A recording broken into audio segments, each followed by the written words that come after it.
Well, alright, welcome. This is my garden. I started this a couple of years ago, left the property and came back last fall, and there's been a couple additions.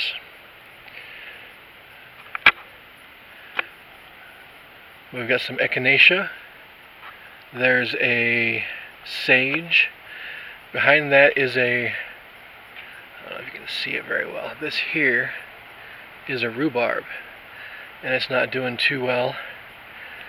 Lavender plant, and at my feet, thyme, mother of thyme.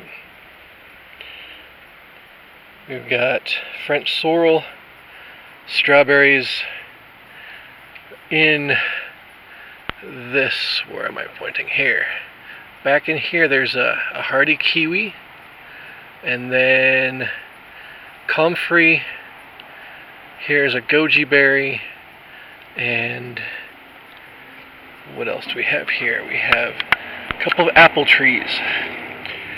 These I had planted, this is their third transplant, and I didn't do so good with my cut, so I don't know if you can see where the skin is peeling off there, but I'm hoping it's not going to kill it. If you have advice, let me know. I've been thinking of latex paint. This one has one apple. This is both of these apple trees, they are from Gurney's. They branded them Little Bigs, and they should only grow about 5 feet tall.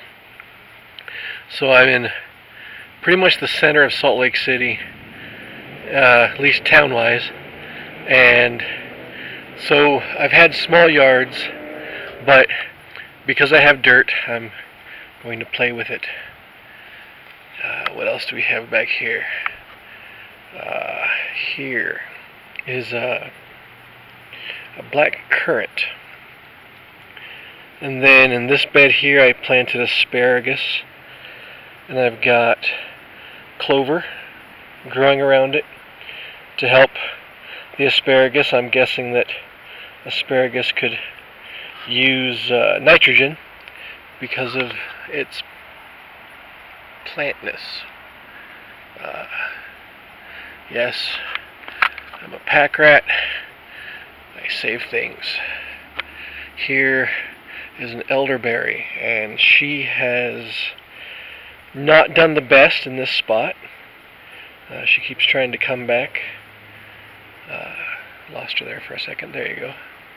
And next to her is another, what did I just call that? Black currant. And this is the mother of this one over here. This one over here came from a cutting. And here's the workings of a pond that is still in the works. Yes, a swimming pool and dead grass.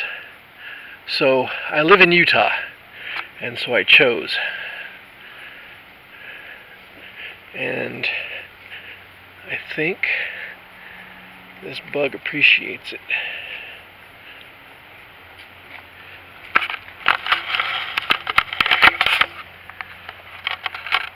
Hi. How are you? Alright. I started this bed this year. Oh, so this yard, in the background past the grass, you see a fence and my dormant beehive. We were just back here. But here's my issue. I have a large canopy of trees, which is great because it helps keep the house and the yard cool. But as you can tell, some things might not grow back here. And so my experiment is to find out what will. And so that's kind of what this bed is. So I started this by sheet mulching. There was actually a pool here last year, and so it was a giant dead spot. So instead of replanting it with grass, I decided to sheet mulch it with cardboard, and then I buried that, and by winter I'm going to have straw down to add and keep in nutrients. But this spot gets a little bit more sun, I think. I'm at work during the day, so I'm not always sure. But I tried a lot of different things. We've got kale and lavender and a plant called Gotu Kola, and more kale and strawberries. This here is it's called a ground cherry. It's like a tomatillo, but sweet. It's supposed to be. I'm still waiting to taste it. Got calendula, rosemary, nasturtiums. This here, what is that called? Huang Gok, Huangnoc, and that's 2 words, Huang Gok. You'll have to check that out because there's a lot of words to it. And then I'm trying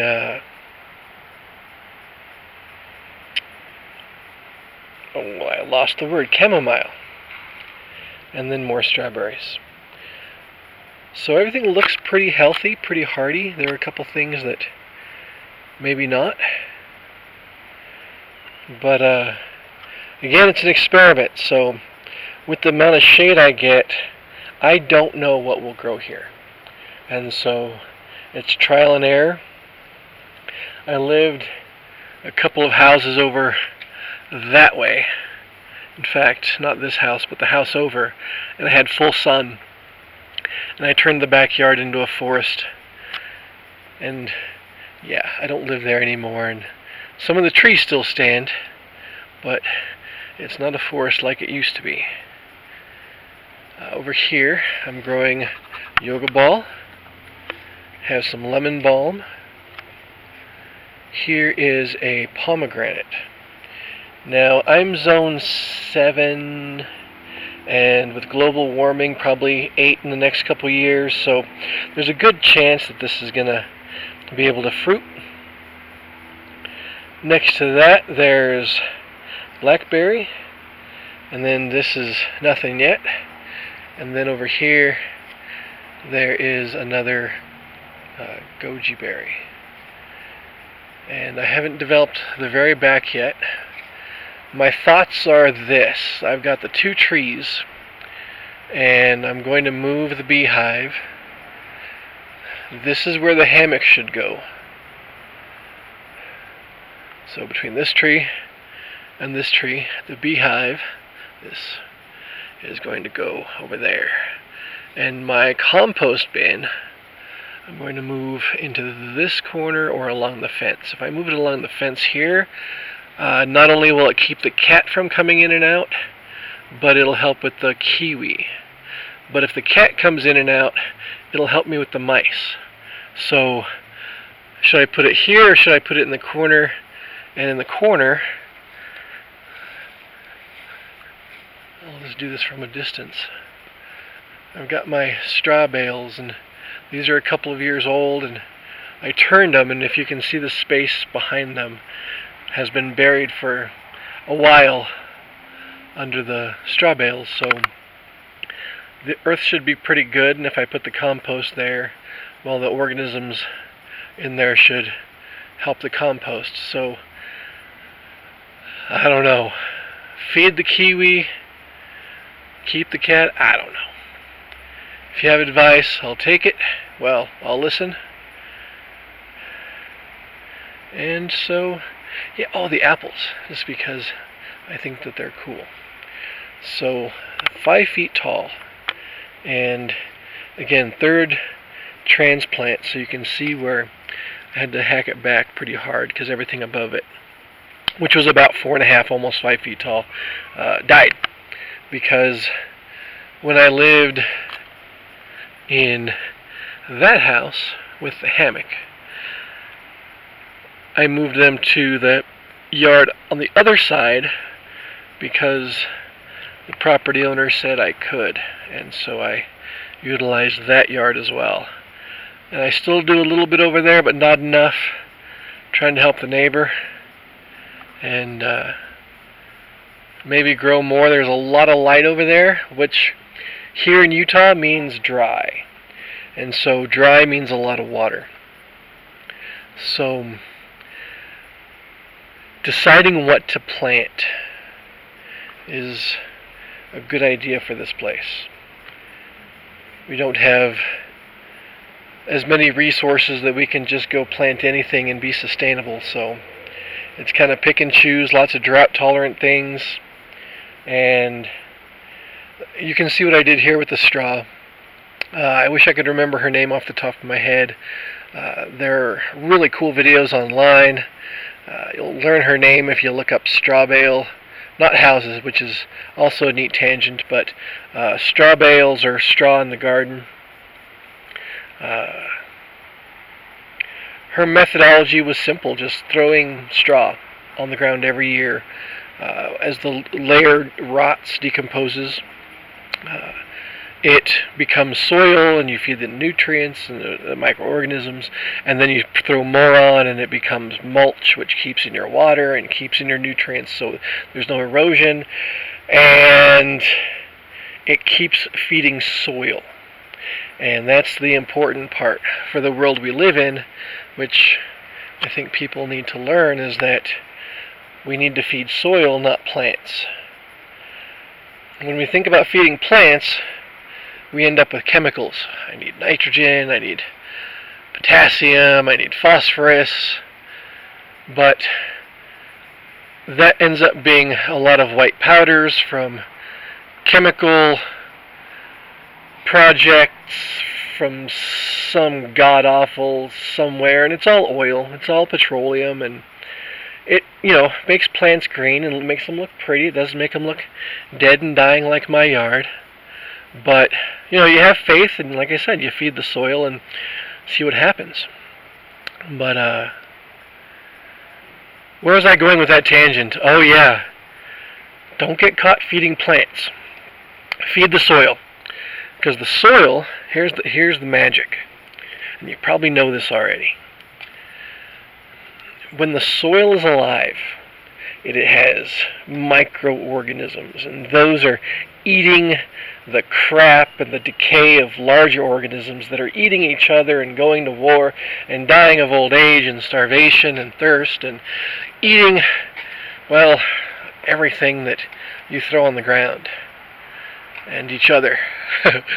And it becomes life.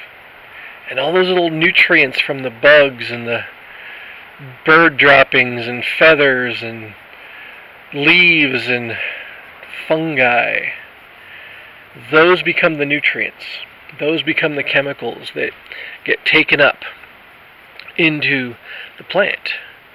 And then when you eat the fruit, you eat the leaves, you eat the stalks, the berries, the flowers, whatever, then you have the nutrients. But those nutrients aren't in plants when you only give the plant nitrogen, or calcium, or phosphorus. So, feed the dirt. Let the dirt feed your plants. Oh, that's my barbecue.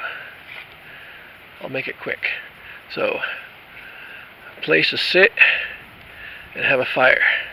Place to barbecue, rocket stove. There you go.